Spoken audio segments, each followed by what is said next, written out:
अस्सलाम वालेकुम स्टूडेंट्स। आज हम स्ट्रक्चर ऑफ मेटल्स को डिस्कस करेंगे कि मेटल के क्रिस्टल के अंदर मेटल के जो एटम्स हैं वो किस तरह अरेंज हुए होते हैं, किस दो टाइप की अरेंजमेंट पॉसिबल है, उसमें लेयर्स किस तरह अरेंज हुई होती हैं। तो चलते हैं अपने लेक्चर की तरफ। स्टूडेंट्स, अब हम स्ट्रक्चर ऑफ मेटल्स को डिस्कस करने जा रहे हैं। अगर आप लास्ट लेक्चर्स को स्टडी करें तो हमने ये पढ़ा था कि जो मेटल्स हैं ना, एक्चुअली वो दो तरह की उसमें पार्ट्स होते हैं। एक तो पूल ऑफ इलेक्ट्रॉन्स होता है, यानी कि बहुत सारे इलेक्ट्रॉन्स होते हैं। फॉर एग्जांपल, ये आपके सामने एक इमेज है, इसके अंदर ये जो ई माइनस लिखा हुआ है, दीज आर एक्चुअली इलेक्ट्रॉन्स, और ये काफ़ी सारे हैं। इनको हम फ्री इलेक्ट्रॉन्स, डीलोकलाइज इलेक्ट्रॉन्स या मोबाइल इलेक्ट्रॉन्स कहते हैं, जो कि मेटल के क्रिस्टल के अंदर बहुत सारे मौजूद होते हैं। होमोजीनियसली वो मौजूद होते हैं, पूरे क्रिस्टल के अंदर फैले हुए होते हैं। इनके ना ये इतने ज़्यादा तादाद में होते हैं, ये पूल की सी शक्ल इख्तियार कर लेते हैं। इसके अंदर ये जो कैटाइंस हैं, जिनके ये वैलेंस इलेक्ट्रॉन हैं जो लूज हो गए थे, वो पॉजिटिव चार्जेस ब्लू कलर के आपको नज़र आ रहे हैं। ये पॉजिटिव चार्जेस और इन फ्री या मोबाइल इलेक्ट्रॉन्स में जो फोर्स ऑफ अट्रैक्शन है, जिसकी वजह से पूरा मेटल का क्रिस्टल एग्जिस्टेंस में आया है, हम इसे कहते थे मेटेलिक बॉन्ड। सो मेटल का स्ट्रक्चर कुछ ऐसा है कि जो पॉजिटिव कैटाइंस हैं, they are held together by free और मोबाइल इलेक्ट्रॉन पूल। अगर हम इन मेटल के एटम्स को अरेंज करना चाहें तो सबसे पहले हमें ये सोचना होगा कि मेटल का जो एटम्स हैं, जो कैटाइंस की फॉर्म में मेटल के क्रिस्टल के अंदर एग्जिस्ट करते हैं, वो होमोजीनियस आइडेंटिकल स्फीयर हैं। यानी कि ये जितने भी कैटाइंस हैं, हम इन्हें कहते हैं कि इनका एक ख़ास रेडियस है, और जितने कैटाइंस हैं इन सारों का सेम रेडियस है। तो हम इसे कहेंगे कि जितने कैटाइंस हैं, they are of identical radius. ये जो ब्लू कलर के चार्जेस हैं, फॉर एग्जांपल ये मैंने एक ब्लैक से सर्कल किया है, ये चार्ज से कैटाइन, इसको आप कह लें ए, ये कह लें कैटाइन बी। ये सेम एटम्स हैं, सेम एटम के कैटाइंस हैं, तो लिहाजा इनका रेडियस भी एक जैसा होगा और होंगे भी एक जैसे। आप इन कैटाइंस को आइडेंटिकल स्फीयर्स कंसिडर कर लें, consider them as a sphere या बॉल्स। अब हम उन बॉल्स को अरेंज करके चेक करते हैं कि मेटल का स्ट्रक्चर कैसा होगा। तो उसके लिए हम ऐसा करते हैं, खाली स्पेस डेवलप करते हैं। ये मेटल का एक एटम है जो कि कैटाइन की फॉर्म में मेटल क्रिस्टल के अंदर एग्जिस्ट करता है। आप समझे, ये मेटल का एक एटम है जो अरेंज होना चाहता है विद अदर मेटल एटम्स। आप इसको बॉल समझें या समझें ये मेटल एम है, का एटम है एम। अब मैंने इसको अरेंज करना है विद अदर मेटल एटम्स, तो अब मैं रेंडमली इनको प्लेस नहीं कर सकता एक दूसरे के साथ। कोई ना कोई अरेंजमेंट तो होगी, क्योंकि ये मेटल का क्रिस्टल है, और मेटल का अगर ये क्रिस्टल है तो ये जितनी भी मेटल एटम की बॉल्स में रख लेता हूँ, इनको किसी ना किसी तरीके से तो मैं अरेंज करूंगा। हमने क्या लिया, एक बॉक्स लिया और उसमें रेंडमली 12 बॉल्स प्लेस की। आप समझे ये मेटल के एटम्स हैं। ये जो 12 बॉल्स हैं ये रेंडमली प्लेस हैं, इनमें कोई ऑर्डर नहीं है, लिहाजा कहीं पे गैप ज़्यादा है, जैसे कि जहाँ जहाँ मैं क्रॉस लगा रहा हूँ वहाँ पे गैप ज़्यादा है, और जहाँ पे मैं ब्लू कलर का क्रॉस लगा रहा हूँ वहाँ पे गैप कम है। आप ऐसा करें, इस बॉक्स को जिसके अंदर 12 मेटल एटम्स हैं या बॉल्स हैं, इसको शेक करें, हिलाएं अच्छी तरह। हिलाने पे क्या होगा, ये जो बॉल्स हैं ये अरेंज हो जाएंगी। किस शक्ल में, ज़रा देखते हैं। ये देखें, ये क्या हुआ, अरेंज हो गई। लेकिन एक बात, थोड़ा सा मसला ये है कि इनमें स्टिल स्पेस बहुत ज़्यादा है। जो रेड कलर के मैं सर्कल्स लगा रहा हूँ, आप देख सकते हैं ये अरेंज तो हुए हैं, नेचुरल टेंडेंसी है कि अरेंज हो गए हैं, लेकिन स्टिल इनमें स्पेस ज़्यादा है। एटम्स की ख्वाहिश ये होती है, टेंडेंसी ये होती है कि वो मिनिमम स्पेस रखें आपस में। सो अगर मैं इन एटम्स को अरेंज करना चाहता हूँ 12 को, तो इनमें थोड़ी सी स्पेस ज़्यादा आती है, मगर स्टिल दे अरेंज देमसेल्व इन अ वे कि एक प्रॉपर ऑर्डर डेवलप हो गया शेक करने से उस बॉक्स में, और वो एक ख़ास पैटर्न में अरेंज हो गया है। अब हम ऐसा करते हैं, 11 बॉल्स लेते हैं और देखते हैं उनको शेक करने से क्या अरेंजमेंट डेवलप होती है। क्या वो इतना ही स्पेस डेवलप करती हैं या इससे कम डेवलप करती हैं स्पेस। नाउ हमने क्या लिया, एक बॉक्स, और उस बॉक्स में इस दफ़ा हमने 12 की बजाय 11 बॉक्स लिया और उस बॉक्स के अंदर इस दफ़ा हमने 11 मेटल एटम्स की बॉल्स डाल दी। अब मैं इसे शेक करता हूँ। अब देखता हूँ शेक करने पे ये किस तरह अरेंज होते हैं। अब जब मैंने इनको अरेंज किया तो इनकी अरेंजमेंट 12 मेटल बॉल्स के मुकाबले में या मेटल एटम्स के मुकाबले में ज़रा बेहतर हुई। आप देख सकते हैं कि इन दोनों की अरेंजमेंट में थोड़ा सा फ़र्क है। जो 11 वाली बॉल्स अरेंज हुई हैं उनमें गैप कम है। फॉर एग्जांपल मैं ब्लू कलर का अगर सर्कल बनाऊं तो वो छोटा बनेगा as compared to red circle जो कि 12 बॉल्स के अंदर बना हुआ है। उसकी वजह ये है कि जो गैप है 11 बॉल्स की अरेंजमेंट में वो कम है एज़ कम्पेयर टू 12, लिहाजा ये वाली जो अरेंजमेंट है ये मोर स्टेबल है। तो इनकी टेंडेंसी नेचुरली ये हुई कि इन्होंने इस तरह की अरेंजमेंट कर ली जो मोर स्टेबल थी क्योंकि उनमें गैप कम था। तो इसका मतलब ये है कि अगर मैं मेटल की एटम को बॉल समझूं और उनको अरेंज करना चाहूं तो वो नेचुरली एक ख़ास पैटर्न में अरेंज होंगी और उनमें अरेंज होने के बावजूद कम हो या ज़्यादा गैप तो डेवलप होगा। ये जो गैप है बिटवीन द मेटल एटम्स इनको हम कहते हैं इंटरस्टिशियस या क्रीविसेस। फॉर एग्जांपल हमने क्या किया, हमने ये वाला पोर्शन एक्सट्रैक्ट किया, इसमें से निकाला, तो ये आ गया उसमें से एक हिस्सा जो मैंने इसमें से एक्सट्रैक्ट कर लिया, निकाल लिया। अब इस हिस्से में देखें तो जो ये वाला एरिया है जिसे मैं एरो से शो कर रहा हूँ ये क्रीविस है, खाली जगह है, इंटरस्टिस है, एक खाली जगह है। और अगर मैं इसमें जो 11 बॉल्स अरेंज हुई हैं देखूं तो बहुत सारी इंटरस्टिशीज हैं, बहुत सी खाली जगह हैं। असल में होता यूँ है कि जब ये बॉल्स अरेंज होती हैं ना तो हम सिर्फ एक लेयर नहीं अरेंज करते। ये तो मैंने एक लेयर 11 बॉल्स की अरेंज किया है। मेटल के एटम्स तो बिलियंस एंड बिलियंस होते हैं, लिहाजा they require multiple layers to arrange. ये पहली लेयर का एक हिस्सा निकाला। अगर आप बॉल्स अरेंज करना चाहते हैं तो होता यूँ है कि जो दूसरी लेयर है ना वो इस इंटरस्टिशियस के ऊपर आती है। फॉर एग्जाम्पल ये दूसरी लेयर है, दूसरी लेयर की एक बॉल है। ये बॉल अगर आना चाहती है, इसके ऊपर सेट होना चाहती है इस लेयर पे, तो वो उसकी खाली जगह के ऊपर आके बैठेगी। तो जब ये इसके ऊपर आके बैठेगी तो ये एक ख़ास शक्ल बनाएगी, शेप बनाएगी। अब ये क्या हो रहा है, एक लेयर दूसरी लेयर के ऊपर एडजस्ट हो रही है। तो डेफिनेटली ये येलो कलर की जो बॉल है या दूसरी लेयर का एटम है वो यहाँ तो एडजस्ट होने से रहा या यहाँ एडजस्ट होने से रहा, वो क्या करेगा, वो एडजस्ट होगा इन बिटवीन दिस इंटरस्टिशियस। तो जो नया स्ट्रक्चर बनेगा इसके इस न्यू सेकंड लेयर की बॉल के एडजस्ट होने की वजह से इंटरस्टिशियस में वो कैसा बनेगा, तो देखते हैं उसे। अब ये देखें, हुआ यूं है कि वो खाली जगह के ऊपर जाके सेकंड लेयर की बॉल एडजस्ट हो गई है। ये अगर आप स्ट्रक्चर गौर करें ना तो ये टेट्राहेड्रल स्ट्रक्चर बना है। अगर मैं ये जो नीचे वाली 3 बॉल्स हैं उसको 3 डॉट से शो करूं और जो फोर्थ बॉल है येलो कलर की उसको रेड डॉट से शो करूं, तो ये एक टेट्राहेड्रल स्ट्रक्चर बना है इस तरह कि ये देखें,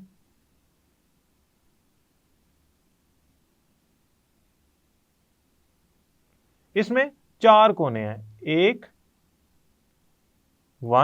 सबसे टॉप पे, 2 3 4, यानी कि जो रेड कलर की बॉल है वो ऊपर है और जो ब्लैक कलर की बॉल है वो 3 नीचे हैं।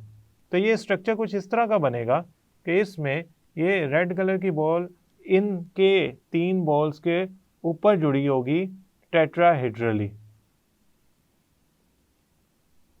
ये जो स्ट्रक्चर बन रहा है टेट्राहेड्रल, ये तब बना है जब एक लेयर के ऊपर दूसरी लेयर एडजस्ट होना शुरू हुई है। इसका मतलब एक तो साफ है कि मेटल के एटम्स के ऊपर जब आप दूसरी मेटल एटम्स की लेयर लगाना चाहते हैं तो वो खाली जगहों के ऊपर एडजस्ट होगी, वो मेटल के एटम्स के बिल्कुल ऊपर आके एडजस्ट नहीं होगी, बल्कि मेटल के एटम्स जब अरेंज हुए हैं तो उनके दरमियान जो इंटरस्टिशियस खाली जगह क्रिएट हुई हैं उसके ऊपर लेयर एडजस्ट होगी। फॉर एग्जाम्पल हम एक और डायग्राम से इस बात को समझते हैं।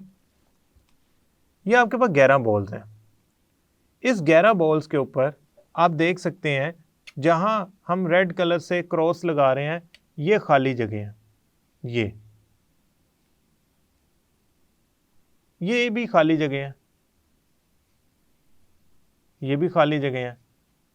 इनको आप कह लें इंटरस्टिशियस एज अ बी, इनको कह लें ये बी इंटरस्टिशियस हैं, इनको बी से रिप्रेजेंट कर लें।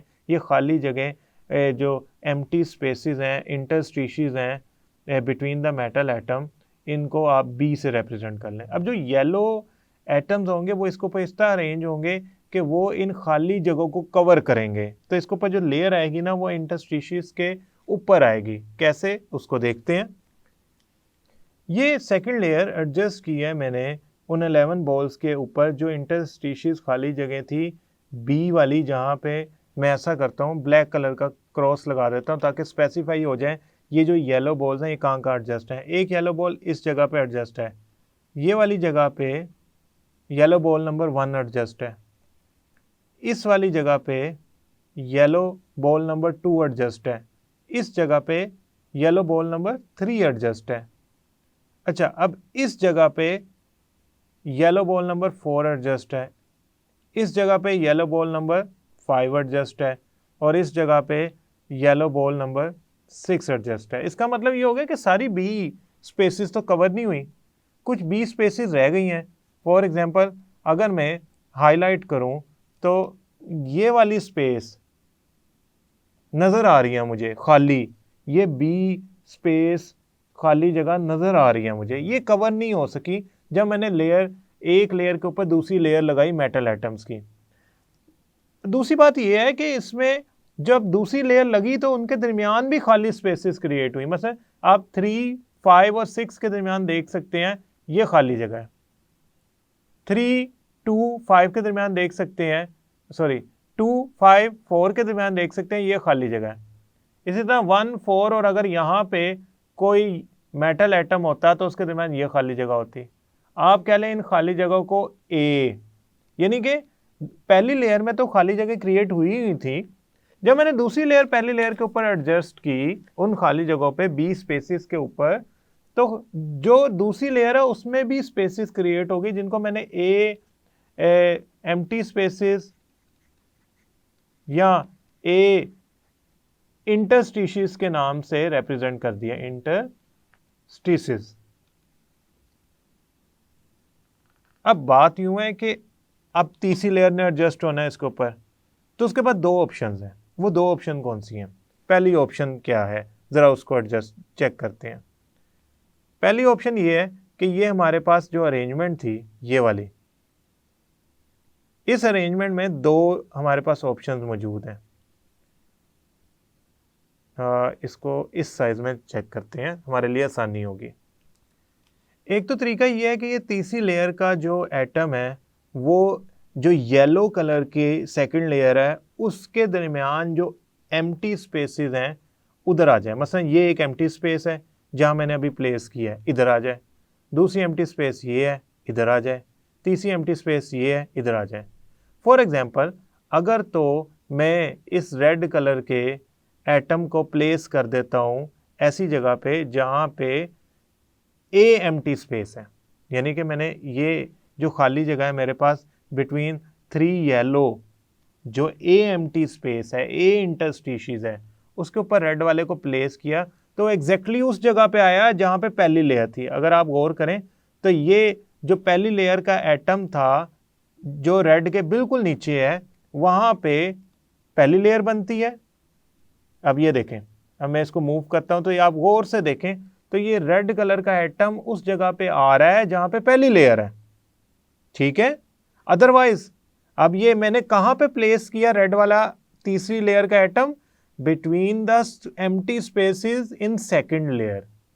आप कहते हैं सर अगर आप जो रेड कलर का एटम है अगर वो यानी कि तीसरी लेयर का एटम प्लेस करते हैं उन खाली जगहों पे जो दूसरी लेयर के दरमियान है तो आपकी जो तीसरी लेयर बनेगी वो एग्जैक्टली वहीं पे बनेगी जहाँ पे पहली लेयर है। मसलन अगर आप प्लेस करें इन तीनों 3, 5, 6 के दरमियान, अब देखें मैंने इसको थोड़ा सा मूव किया है तो वो रेड कलर का एटम एग्जैक्ट उस जगह पे आ रहा है जहाँ पे मेरे पहली लेयर के एटम है।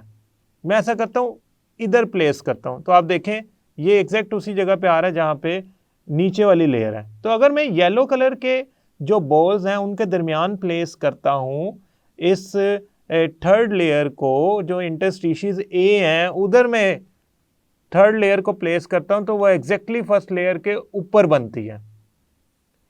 तो इधर से हम एक चीज समझेंगे, वो क्या कि अगर मैं थर्ड लेयर प्लेस कर रहा हूं between the interstices of second layer, तो मेरी जो फर्स्ट लेयर है, फर्स्ट लेयर और जो थर्ड लेयर है, थर्ड लेयर, ये एक दूसरे के बिल्कुल ऊपर आ जाएंगे। यानी कि आप देखेंगे कि अगर फॉर एग्जांपल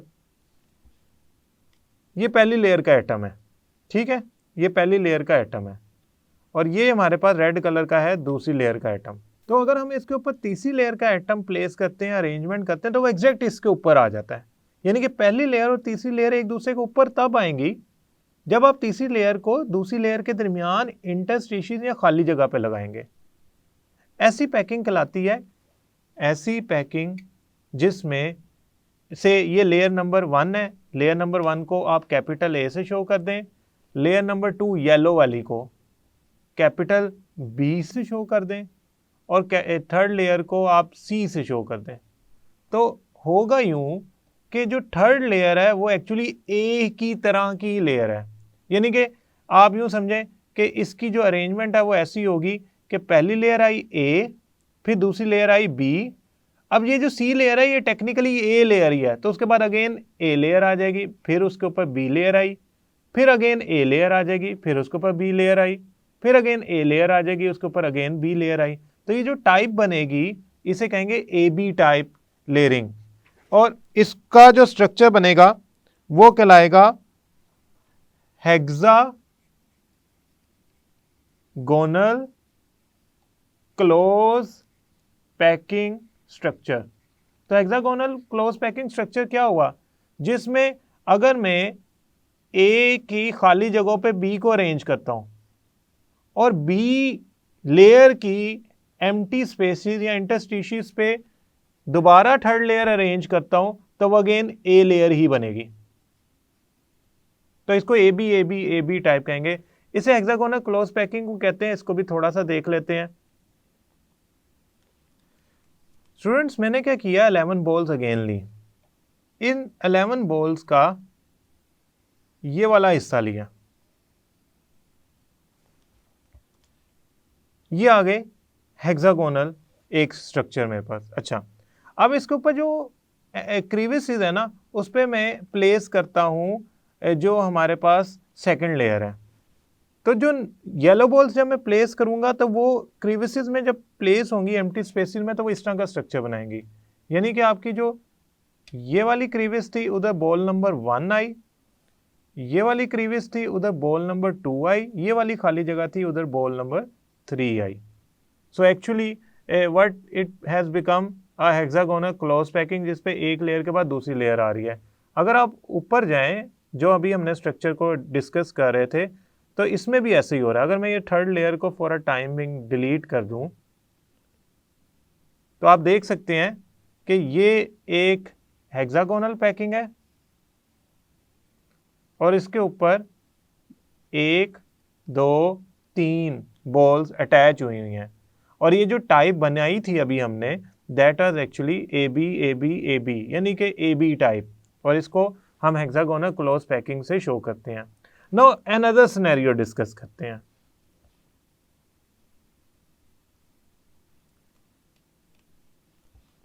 हमारे पास जो अरेंजमेंट थी 2 लेयर्स की वो ये थी, यानी कि ए के बाद बी लेयर थी।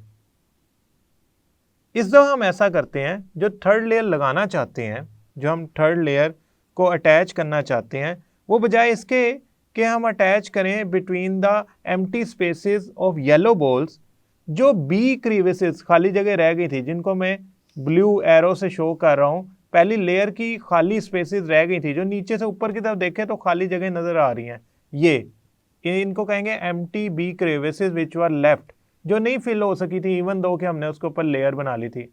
अब हम ऐसा करते हैं, थर्ड बॉल इसकी जगह लगाते हैं। तो हम लेते हैं थर्ड बॉल, ये थर्ड बॉल आ गई। अब अगर मैं इसको इधर प्लेस करता हूं, इधर, तो ये वाली पैकिंग कुछ इस तरह बन रही है कि ये येलो और नीचे वाली फर्स्ट लेयर, जो फर्स्ट लेयर है ए लेयर, ये ना उसके एग्जैक्ट ऊपर आ रही है ना येलो के एग्जैक्ट ऊपर आई है, बल्कि एक थर्ड लेयर के तौर पे ये सामने आ रही है। मैं ऐसा करता हूं, इनको प्रॉपरली अरेंज करके आपको स्ट्रक्चर दिखाता हूं। नाउ स्टूडेंट, अगर मैं थर्ड लेयर पे जो खाली जगह नीचे से क्रेविसेस नजर आ रही थी बी, उधर मैं बॉल्स को प्लेस करता हूं तो एक नई लेयर बनी है। अब ये ना बिल्कुल ए के ऊपर ए जैसी है ना बी के ऊपर बी जैसी है, बल्कि एक ये थर्ड लेयर बन गई है। तो मैं इसको कहूंगा ये ए लेयर है, येलो वाली मेरे पास बी लेयर है और रेड वाली मेरे पास सी लेयर है। तो अब आप इसको ए बी टाइप्स तो नहीं कह सकते, आप इसे कहेंगे ये ए बी सी पैकिंग है, यानी कि इसमें 3 लेयर्स जो हैं वो पैक हो रही हैं। देखें, अगर मैं 3 लेयर के बाद चौथी लेयर लगाऊंगा वो अगेन ए लेयर के ऊपर लगेगी। क्यों? अब जो क्रेविस बन रहा है, इनके दरमियान जो खाली जगह बन रही हैं वो ए लेयर के अब को बनाएंगी या प्रोड्यूस करेंगी, तो it will be A B C type. ऐसी टाइप को हम कहते हैं क्यूबिक क्लोज पैकिंग। सो हमारे पास 2 तरह की पैकिंग आ गई थर्ड लेयर के लिए, either it will be a hexagonal packing और it will be a cubic close packing. So students, हम ऐसा करते हैं, इन दोनों को कंपेयर कर लेते हैं so that our confusion is removed. ये मेरे पास 2 पैकिंग आ गई। जब मैंने ए के लेयर के ऊपर बी लेयर लगाई तो उसके ऊपर थर्ड लेयर आई सी। अब ये तीनों लेयर्स की देखें डिफरेंट पोजीशन है।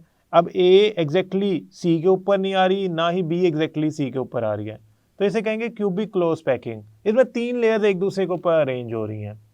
जबकि ये हेक्सागोनल पैकिंग के ऑलरेडी हम डिस्कस कर चुके हैं कि किस तरह एक लेयर के ऊपर 3 ट्राइगोनल किस्म की पैकिंग आती है एटम्स की। अब ये जो पैकिंग होगी हेक्सागोनल क्लोज पैकिंग होगी। सो मेटल के एटम्स के पास जो पॉसिबिलिटी है थर्ड लेयर की, वो डिपेंड करती है कि आप किस खाली जगह पे रख रहे हैं। इन केस अगर हम वापस जाएं अपने लेक्चर की बेसिक डिटेल की तरफ, कि अगर तो हम जो खाली जगह हैं बिटवीन द लेयर 1, यानी कि पहली लेयर में जो खाली जगह बच जाती हैं, पहली लेयर के ऊपर तो दूसरी लेयर आ गई ना, तो पहली लेयर की भी कुछ खाली जगह बच गई, जो दूसरी लेयर आई उसने भी कुछ इंटरस्टिशियस ए बता दी।